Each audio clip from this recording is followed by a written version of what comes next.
Não são serviços mínimos. Não é requisição servil. Já a seguir o vice-versa, hoje entre PSD e PS. No vice-versa contamos com Miguel Pinteluz, do PSD, e António Braga, do PS. Boa noite aos dois, obrigado por terem vindo. Começamos pelo Miguel Pinteluz. O Governo vai manter o início dos exames nacionais para a próxima segunda-feira. Não seria mais lógico ter havido uma alteração de data para dia 20, para evitar este conflito com os professores que pode prejudicar, de facto, as provas? Antes de mais, boa noite António Esteves. Vou pegar nas suas palavras quando disse evitar este conflito com os professores. Isso é aquilo que se faz desde o 25 de Abril. Eu fiz um exercício antes de vir para cá sabendo o tema que íamos abordar, porque de facto estas reformas do Estado discutem-se sempre do ponto de vista das corporações e, portanto, a reforma no sistema do ensino pensando nos professores, a reforma do sistema da saúde pensando nos médicos, a reforma da administração pública pensando nos funcionários públicos, e não temos uma perspectiva no ensino pensar nos alunos, na saúde pensar no utente, na administração pública pensar no cidadão, em cada um de nós. E, portanto, desde o 25 de Abril que eu vejo sucessivos governos do Partido Socialista ou do Partido Social Democrata em coligação que têm este conflito latente com sindicatos e com os professores. E, portanto, eu penso que tendo o Governo definido claramente uma estratégia e que entende como correta, eu penso que não deve ceder a esta posição. Antes, deixe-me até dizer-lhe uma coisa que eu acho curioso, porque o discurso da FENPROF, eu fui repescar o discurso da FENPROF de 2009 e é exatamente o mesmo. Nós podíamos pegar e fazer nas declarações de Mário Nogueira em 2009 e podíamos transpor exatamente para 2013. Idem para os governantes. Declarações da Maria de Lourdes Rodrigues dizia na altura a política de educação não se deve resumir à condição económica e social dos professores. É aquilo que estamos hoje a discutir aqui. É interessante. E sei que também teve a sua área de base, tem a ver com isso. Mas, Miguel isso. Pinteluz, está aqui criado de facto um problema que é, não foram decretados os serviços mínimos, mas também não foi decretada a requisição civil. O Governo acredita que vão realizar-se os exames, os professores dizem que vão fazer greve. Pois, o Governo acredita... Quem é que vai ser prejudicado disto tudo? Obviamente os alunos. Mais uma vez, entrou o que eu estou a dizer e, portanto, eu acho que o Governo fez bem em não impor a requisição civil, acho que o Governo fez bem também em manter a sua posição.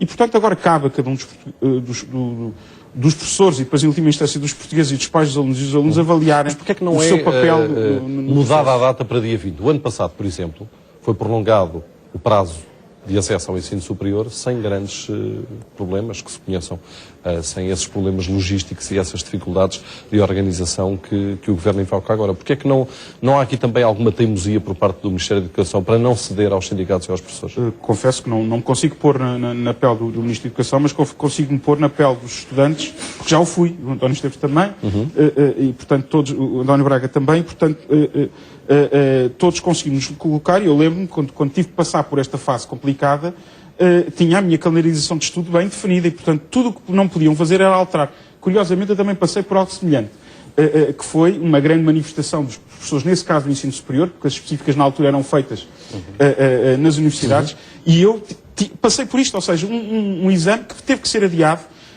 e de facto não foi algo que eu tivesse programado. Grandes transtornos, mas grandes transtornos, no meu serem prejudicadas as provas em curso e haver uma alteração de datas, o que é preferível? Eu acho que é preferível os professores assumirem de facto as suas responsabilidades do processo e depois destes exames continuarem o processo uma situação curiosa, muitos alunos vão fazer os exames sem saber sequer as notas que tiveram durante o ano, ou seja, vão na presunção de que precisam do exame. Essa equidade é que tem que ser garantida. Esse ponto de vista é que é o único, de facto, argumento que de facto eu devo dizer que me releva de algum raciocínio. Porquê? Porque a equidade no sistema tem que ser garantida. Ou seja, os alunos têm que ter todos igualdade de circunstâncias no processo. Muito bem. António Braga, o PS decretou serviços mínimos em 2005. Na altura era Maria de Lourdes Rodrigues, a Ministra da Educação de José Sócrates.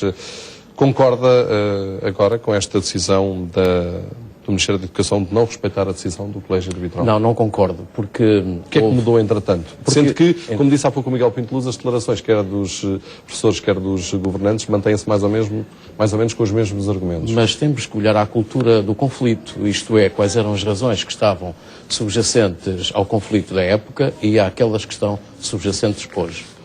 Independentemente dessa cultura de conflito e das questões que estão mal negociadas ou a negociar entre os sindicatos e o Ministério, eu gostava de pôr um pressuposto, é que qualquer greve, ela tem um efeito negativo na sociedade, dirige-se nesse sentido a alertar os restantes cidadãos, os demais cidadãos, por esse dano, entre aspas, que pode infligir no dia-a-dia das pessoas.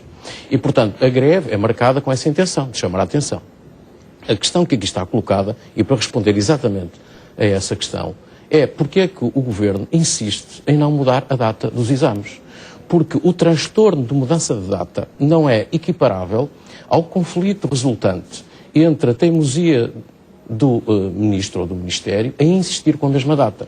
Porque, reparem, nesse mesmo dia, o dia que está marcada a greve, não ocorrem exames em todos os ciclos.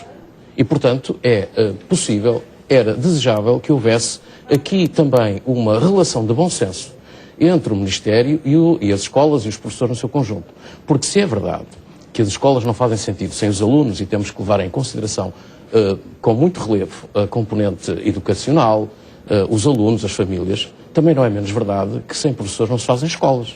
E se é verdade também que os professores se organizam, como aliás todos os demais trabalhadores, defendendo os seus interesses, a legitimidade da posição que está aqui colocada em cima da mesa com o Governo é intocável. Mas qual é a grande diferença entre entre 2005 resolver... e esta altura? Ou seja, o que é que justificava que Maria de Lourdes Rodrigues tivesse imposto os serviços mínimos em 2005 para não perturbar os exames e porque é que agora eles não devem ser impostos precisamente com o mesmo pressuposto? Eu não tenho esse pressuposto relativamente à declaração de serviços mínimos.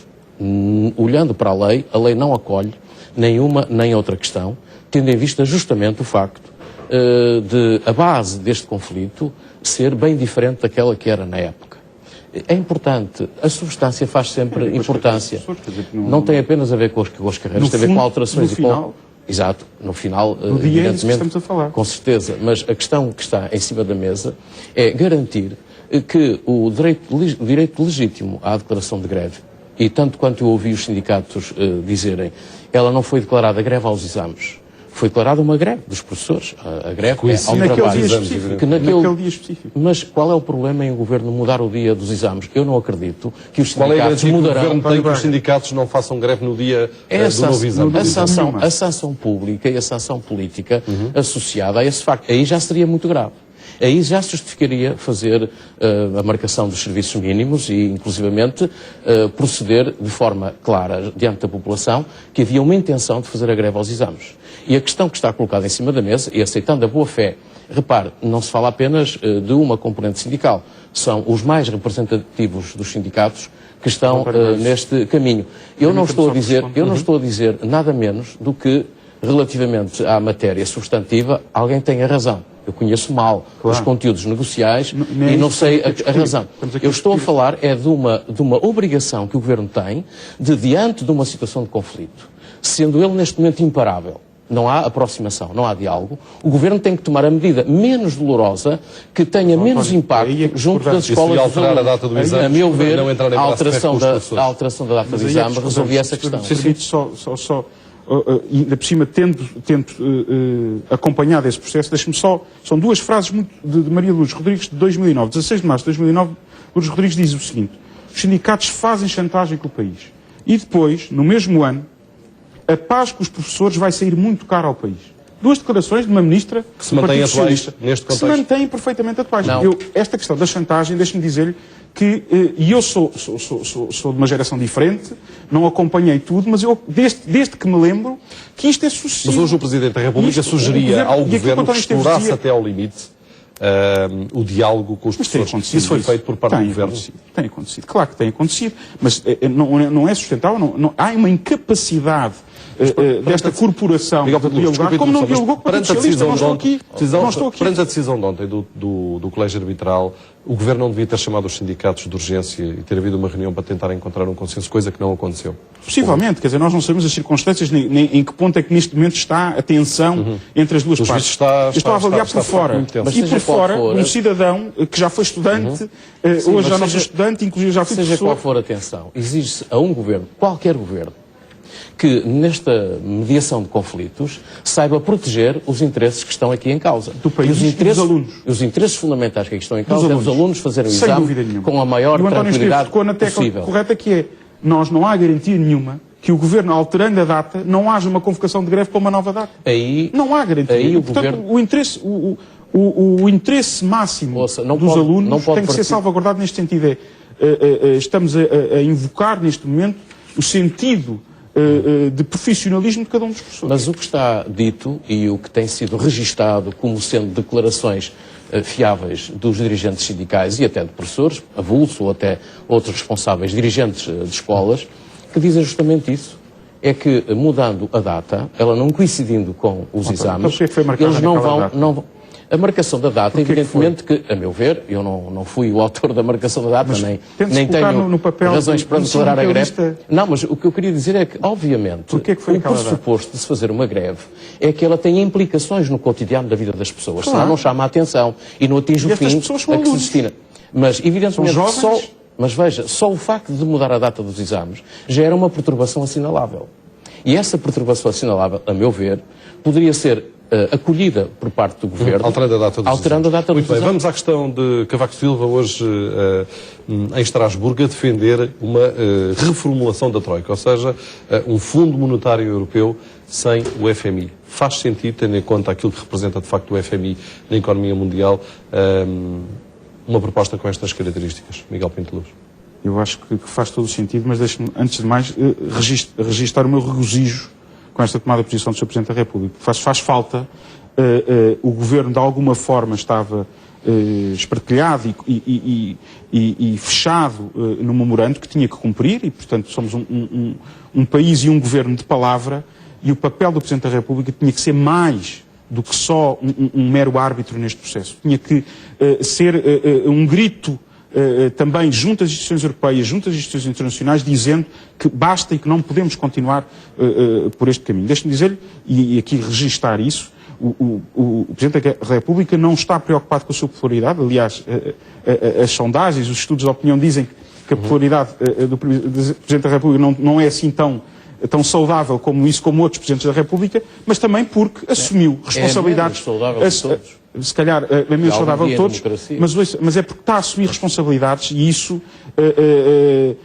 deve-nos deixar mais tranquilos, porque temos alguém que é capaz de dizer aquilo que tem que dizer, nomeadamente o FMI, porque nós não podemos estar nas mãos de funcionários e tecnocratas. António Braga, um comentário a esta proposta, não é bem uma proposta, é até um caminho indicado por Cavaco Silva, quando ele diz que o FMI está habituado a tratar os países de forma isolada e que na União Europeia existe uma grande interdependência das políticas económicas e financeiras. Sim, no fundo é o caminho que o PS tem vindo a assinalar há muito tempo, na defesa dos eurobonds, nomeadamente, que é o caminho que esta proposta envergonhadamente aponta, no fundo. Mas é um bocadinho esse caminho que aponta. O objetivo é o mesmo. O objetivo é o mesmo, obviamente, dentro da zona euro, garantir a estabilidade da moeda com políticas e, nomeadamente, com ações concretas das instituições que mas com o FMI totalmente fora. Porque a questão do FMI que é colocada agora parece-me uma abordagem que no tempo não se adequa, porque o FMI foi uma peça estruturante fundamental na ajuda a Portugal e até à própria União Europeia e à zona euro, num determinado tempo e num determinado momento. A história é isso mesmo. Hoje, provavelmente, porque o FMI foi o primeiro organismo a concluir, ou pelo menos a tirar algumas conclusões, ainda teóricas, porque não se vêem nas ações as consequências dessas conclusões, que houve erros, e erros até dramáticos, no projeto, no programa que foi aplicado na Grécia, reconhecem isso. Mesmo em Portugal já vão reconhecendo que o excesso de austeridade está a matar a própria economia. Alguns técnicos individuais e responsáveis indiretos do FMI têm-no vindo a dizer. E, portanto, é muito interessante essa posição. Agora, eu acho é que o Sr. Presidente trocou os discursos do 10 de junho em Portugal pelo discurso de Bruxelas. Alguém nos serviços de apoio deve ter trocado os ficheiros. Hoje falou dos sacrifícios muito pesados e também dos níveis inaceitáveis do desemprego. Repare, esse discurso era um discurso que devia ser feito em Portugal para criar, junto dos portugueses, um estímulo e uma dinâmica de que há alguém, nomeadamente o Presidente da República, que ao contrário do que o Soutor disse, não tem que fazer nada para perder popularidade, mas tem que ser a válvula de escape do sistema democrático português. Miguel Pinto Luz, há um discurso lá fora e outro discurso cá dentro do Exatamente. governo. E a fazer um discurso lá fora e outro cá dentro. Está a fazer uma leitura simplista da intervenção hoje do Não, Sr. Aníbal Cavaco Silva, do Sr. Presidente da República. Estou a dividi-lo em partes. Porque há aqui subjacente também uma questão geopolítica. Porque, repare, uma coisa é Portugal ceder parte da sua soberania para instituições como a Comissão Europeia ou o BCE, que nós, de alguma forma, temos capacidade e há algum controle de influenciar. Há aqui um controle democrático, ainda que indireto. Dos tratados. Deixe-me dizer isto. Ainda há aqui um controle democrático, ainda que indireto. Outra coisa, e isso foi sinalizado, é colocarmos na mão de uma instituição que é útil em determinados momentos, mas que também deixa de ser útil porque tem outros interesses associados de geopolítica mundial. E, portanto, esta mensagem também é muito importante. Mas eu não digo que não é. Vamos ao tema seguinte, porque o tempo está, de facto, a correr. Subsídio de férias suspenso. O Governo garante que há dinheiro para pagar os subsídios, mas a verdade é que o subsídio de férias não vai ser pago, como determina a lei que está em vigor, e esta precisão é importante, em junho. Não era importante que o Governo tivesse acautelado esta questão depois do chumbo do Tribunal Constitucional à suspensão do subsídio de férias? Sim, mas repare, o Governo, ainda hoje o Sr. Primeiro-Ministro sinalizou isso de forma muito clara, enquanto a lei do orçamento retificativo não entrar em vigor, não é possível. Portanto, a lei anterior está em vigor e a lei anterior diz que os subsídios devem ser pagos. A lei do orçamento, não há possibilidade de fazer despesa no Estado, como numa Câmara Municipal, como noutra instituição qualquer, se a lei do orçamento não o contemplar. Deixe-me dizer que eu aqui... Mas há uma lei geral que regula todas estas situações, que determina que os subsídios de férias são pagos em julho ou, em alguns casos, no início de julho. Não há dúvida nenhuma, mas é impossível fazer despesa no Estado. Soutor, teria razão se o Governo não fizesse um truque no orçamento retificativo. É um truque que está a tentar fazer, que é trocar aquilo que tinha sido decidido pagar em duodécimos, que era quer trocar para duodécimos agora é o subsídio de férias e passa a ser o subsídio de Natal pago integralmente no final do ano. É um truque. É um truque não para seja um truque. É um truque para iludir a questão do Tribunal Constitucional. Repare, o que vai pagar os dois subsídios. Com certeza. Mas como tinha inicialmente colocado a questão do subsídio de Natal pago em duodécimos, esse estava a decorrer normalmente. E como o Governo quer fazer engenharia financeira por via das suas erradas previsões, quer transferir esses duodécimos para o subsídio de férias, isto é, deixa de pagar agora o montante equivalente e paga o subsídio de Natal à mesma depois. Isto é, não é justo, porque não há uma explicação aos portugueses, não há transparência nos métodos do Governo. Então, o Governo devia dizer com transparência. Não temos condições... Uma nota para o Miguel Pinto Luz. O Governo está a presumir que o Presidente da República vai promulgar o diploma que sai do Parlamento. Ainda bem que toca nesse ponto, porque o Governo já está a presumir como todos... A cumplicidade é tanta que já devem ter conversado. Eu próprio e todos aqui à volta desta mesa andamos a presumir quanto é que vamos ter no final do mês. Portanto, isso é o que andamos a fazer. As empresas... Com a flutuação das políticas fiscais que temos tido, também andam a presumir o que é que podem ter libertado de meios no final do mês. Isso é nefasto e é algo que eu aponto que o país, de uma vez por todas, tem que estabilizar. Nós não podemos incentivar o consumo interno, não podemos incentivar a economia, enquanto cada um de nós não souber quanto é que tem no final do mês. E eu, olho, há um ano há mais de 2 anos que não sei no final do mês quanto é que vou ter. Deixe-me dizer, outra questão é a salvaguarda daqueles funcionários públicos que têm mais ou menos dos 1.100 euros. E, portanto, esses estão salvaguardados desse ponto de vista. Agora, não me parece que seja aqui uma maquinação... Então explique lá qual é a necessidade de trocar um pelo outro no orçamento retificativo. Parece-me claro. É para não fazer a despesa agora e guardá-la para dezembro. Porquê? Porque o Governo, mais uma vez, errou todas as previsões e quer diminuir ou não quer acentuar o déficit com mais esta despesa. É só isso. Era muito mais simples dizerem isso com clareza. Já hoje explicada pelo Governo é que as metas trimestrais para o déficit podiam estar, de facto, em causa se o pagamento fosse feito agora. Por causa das previsões erradas. É uma questão de tesouraria. Então o Governo acabou de dizer que agora, tem dinheiro. Deixa-me apontar-lhe uma questão. O que eu aí discordo em absoluto do Governo é, no caso das autarquias. Há autarquias que são bem geridas e que hoje tinham capacidade de pagar o subsídio. Alguns já estão a pagar e as regiões autónomas. E, portanto, eu acho que não devem pagar os justos pelos pescadores. E, portanto, Há autarquias que são bem geridas. Mas aqui não há justos nem pecadores, porque são todos funcionários do Estado. O Estado, não, Estão todos em igualdade. O Estado não soube controlar as suas despesas nos últimos anos. Sim, desculpe, claro, os pecadores aqui é o Estado. Todo o Estado. Não, desculpe. As autarquias não podem ter déficit. Portanto, a lei nem permite que exista... A figura do déficit não existe nas autarquias. E, portanto, as centenas de autarcas por esse país fora sabem o que é gerir. O Miguel está... Não, deixe-me dizer o seguinte... iludir a questão. Não estou. Há as centenas, milhares de autarcas, milhares mesmo de autarcas, freguesias, autarquias, que estão por este país fora... 4.000 e qualquer coisa. Sabem todos os dias e todos os anos como é que têm que gerir um orçamento e é com esse orçamento que vivem durante um ano. E, portanto, quando diz que há várias administrações, e, portanto, o que eu lhe digo é que a administração central não soube gerir nos últimos anos. Mas estou a falar nos destinatários. E, portanto, o que eu lhe estou a dizer é que os funcionários das autarquias, que são bem geridas, e que, de alguma forma, libertam meios e que podem têm tesourarias também bem geridas, poderiam receber quem? A administração central, se não soube gerir nos últimos anos, tem que fazer contenção, isso não há dúvida nenhuma. A lei vai chegar a Belém mais tarde do que o previsto. Houve um atraso na Assembleia da República. Foi pedido o adiamento para dia 14, creio eu, na próxima sexta-feira por parte do PCP, porque o documento chegou tarde às mãos dos deputados.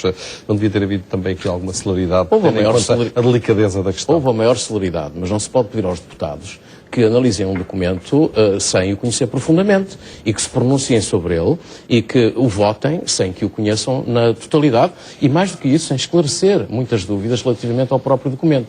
E o Governo resistiu e resiste muito a dar explicações, até a deslocar-se à própria Assembleia da República, o que é caricato.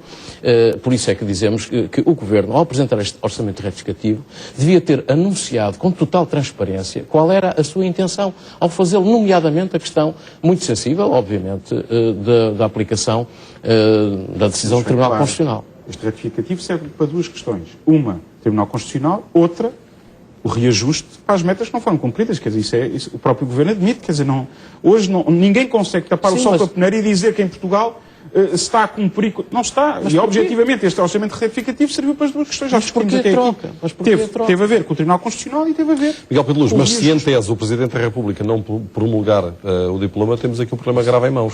Mas, ou seja, o dinheiro existe, mas vai pôr em causa as metas trimestrais para o déficit. Claro, isso é a inconstância com que nós vivemos, que não é saudável para a economia e, portanto, de uma vez por todas... Miguel, mas vai-me desculpar, a inconstância vem do Governo. O Governo tem que governar com uma Constituição. É esta, não é outra. Aliás, ainda há dias... Mas a inconstitucionalidade foi por unanimidade. Fiquei surpreendido. Os juízes do Tribunal Constitucional votaram por unanimidade em inconstitucionalidade.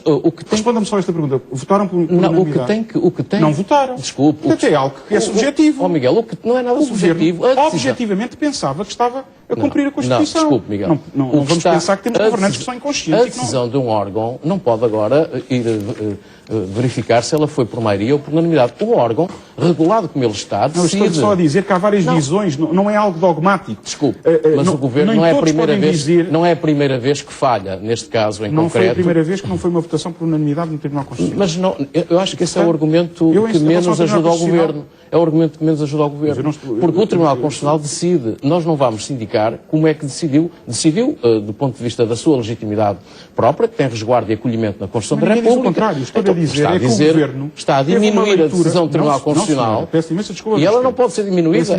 Ou não é? O que eu estou a fazer uma avaliação que é muito objetiva, que é dizer o seguinte: o Governo, quando apresenta a proposta de orçamento, os seus juristas, os seus técnicos, a sua avaliação jurídica... Então vai ter que mudar de juristas e técnicos. Desculpe, então, e os juízes do Tribunal Constitucional que votaram contra? E os juízes do Tribunal Constitucional que votaram contra? Mas a questão não é essa. São maus juízes, não sabem ler a Constituição? Não, é que é a segunda vez. Também votaram contra da outra vez. Com certeza. Mas com esta troca de argumentos ficamos o tempo bons juízes. O Tribunal é um órgão. Claro. E enquanto tal toma decisões. Há várias leituras e temos que não há temos várias que viver leituras, com só há uma. É aquela que o Tribunal decidiu. António Braga, Miguel Pinto Luz, boa noite mais uma vez. Obrigado por terem vindo a um vice-versa.